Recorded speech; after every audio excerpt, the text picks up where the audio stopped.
بسم اللہ الرحمن الرحیم۔ السلام علیکم ورحمۃ اللہ وبرکاتہ۔ چند گزارشات والدین کے لیے۔ بچہ 2 سال کا ہو جائے تو اس کے سامنے لباس نہ بدلیں۔ بچے کو خبردار کریں کہ وہ کسی اجنبی کی گود میں نہ بیٹھے۔ خیال رکھیں کوئی بچے کا الٹا نام نہ رکھے یا نہ پکارے۔ بچہ گھر سے نکلے تو آپ کو معلوم ہو کہ وہ کہاں ہے اور کیا کھیل رہا ہے۔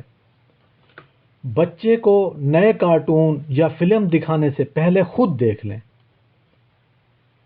بچے کی معصومیت ختم کرنے والی فلمیں اور کتابیں دور ہٹا دیں۔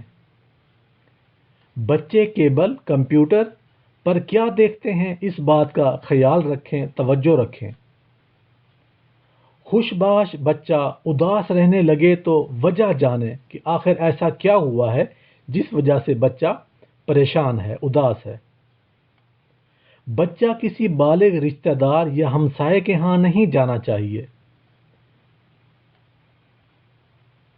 بچے کو ٹیوٹر، وین، رکشہ ڈرائیور، قاری صاحب، کسی ہمسایہ، دوست یا کزن کے ساتھ کبھی تنہا مت چھوڑیں۔